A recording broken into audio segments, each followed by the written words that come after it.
India's Prime Minister standing firm in the face of Washington's latest tariff threats. Narendra Modi saying he will not compromise on agriculture despite Donald Trump's plan to hike levies on Indian goods to 50% in about 3 weeks.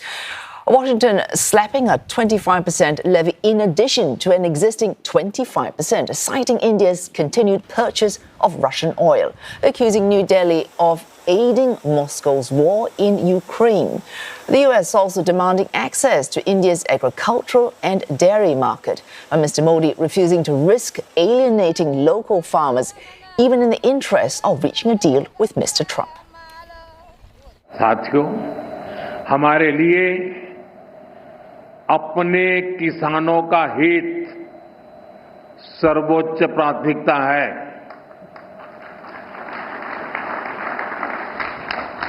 Bharat अपने किसानों के, पशुपालकों के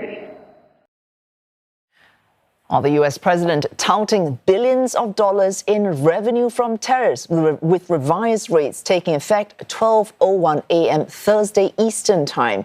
And the US Customs and Border Protection Agency now collecting much increased levies. Many countries looking at tariffs of 10 to 50% as the executive order signed by Mr. Trump last week kicked in the next phase of a wide-ranging campaign to reshape global trade and to fix what Mr. Trump sees as an unfair treatment of the U.S. economy. Goods loaded onto U.S.-bound vessels and in transit before the deadline will not be charged revised tariffs until the 5th of October. Many countries finding comfort in relative certainty after weeks of suspense and a frenzy to cut a deal with Washington on tariffs. Some managing to produce concessions and dodging higher rates, others failing to secure any agreement. But in most cases, reciprocal tariffs do not include sector-specific imports that Mr. Trump has carved out for separate treatment, such as steel, automobiles, pharmaceuticals, and chips. And that means continued uncertainty for economies that are heavily reliant on trade in these sectors. And for more, let's bring in our correspondents Ishan Garg standing by in New Delhi and Kate Fisher from Washington, D.C. And let's start with you, Ishan. We heard there, Ishan, Narendra Modi, India's Prime Minister, saying that for him, India's farmers are his top priority. Now, he has 3 weeks to get some kind of negotiation on better tariffs from the United States. If he's not going to find common ground on agriculture, where might Mr. Modi find agreement with Mr. Trump?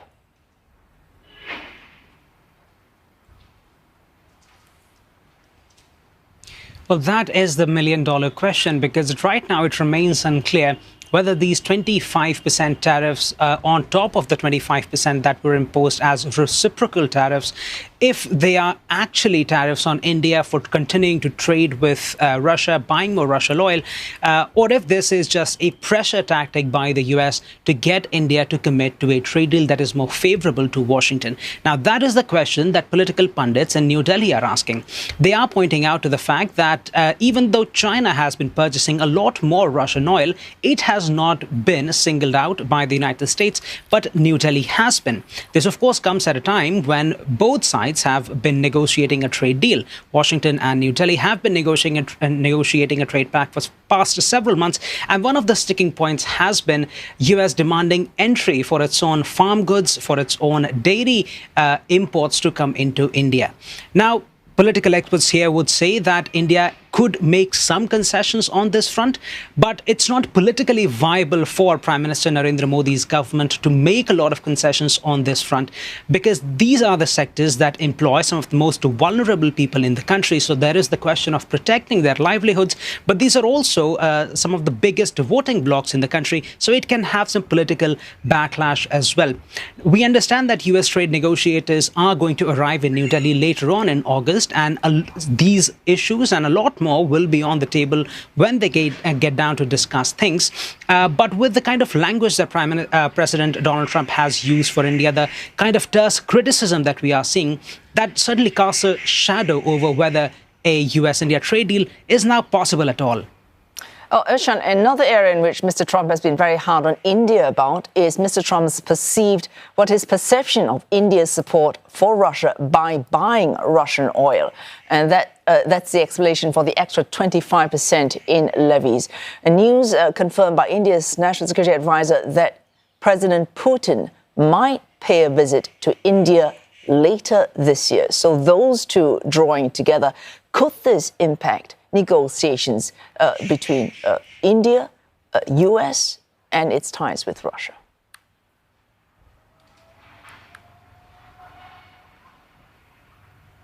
Well, this visit by President Vladimir Putin to New Delhi, whenever it does happen, is going to be viewed very suspiciously by Washington because, of course, there has been a lot of criticism of India for continuing trade with Russia. Before President Donald Trump came into power, the officials here have been saying that India and US had an understanding that if India continues to buy Russian oil, it will help stabilize the global oil prices. But with now President Donald Trump coming in, the paradigm seems to have shifted. And there is also the question of whether these tariffs and the kind of remarks President Trump has made, is it going to make New Delhi reconsider its strategic alignment with its other partners? Because just in August, we are going to see Prime Minister Narendra Modi make a trip to Japan and then followed on by a trip to China.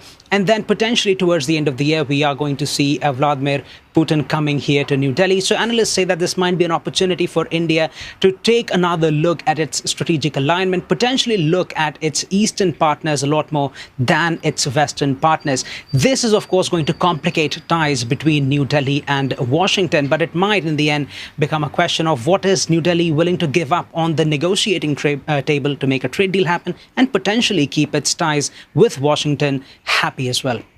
Oh, thanks, Ishan. Let's get to you, Kate Fisher in Washington, D.C. As Ishan mentioned, the big question for India and the same question for many other economies is what are they willing to give up to get better tariff rates from Washington? So India at 50% potentially, but the range is 10 to 50%. So many economies feeling the impact of those tariffs from Washington.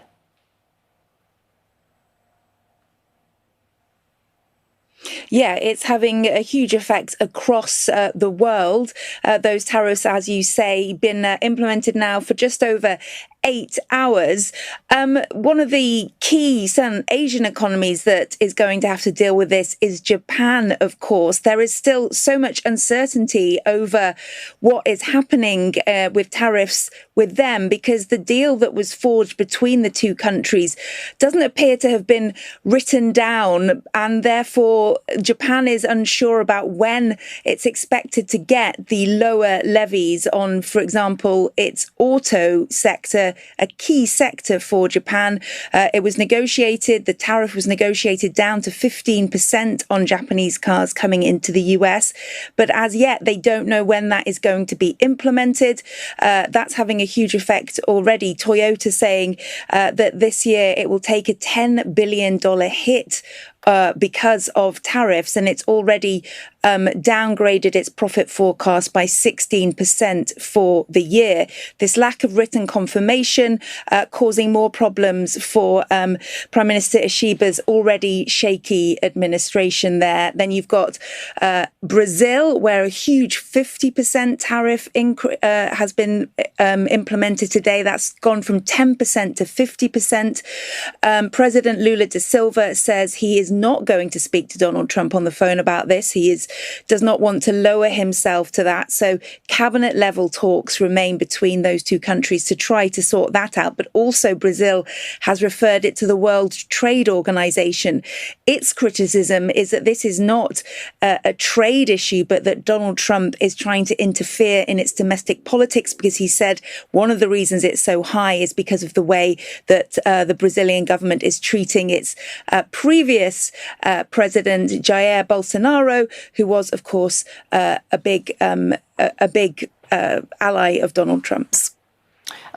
Kate, the pain this might cause in terms of ties with other countries, Washington gains, Mr. Trump was referring to billions raked in terms of extra revenue from customs duties. But given the legal challenges we have already seen to him imposing these reciprocal tariffs, should these legal challenges carry the day, Mr. Trump might have to refund what he gets from revenue to importers. Yeah, that's right. And this is already going through the courts here in the US, these legal challenges brought by states as well as small businesses. And already 2 courts have sided with the states and small businesses. And this is going through the legal system here in the US. It's likely to end up at the Supreme Court because although they've ruled against him, these courts, they've said they can stay in place while these legal arguments take place. It's likely to end up with the Supreme Court having to decide. But you're right. If the Supreme Court sides against Donald Trump, then the White House is likely to have to repay a lot of this money that it's already taken in those extra levies. Thanks, Kate Fisher there reporting live from Washington, D.C. and Ishan Garg from New Delhi.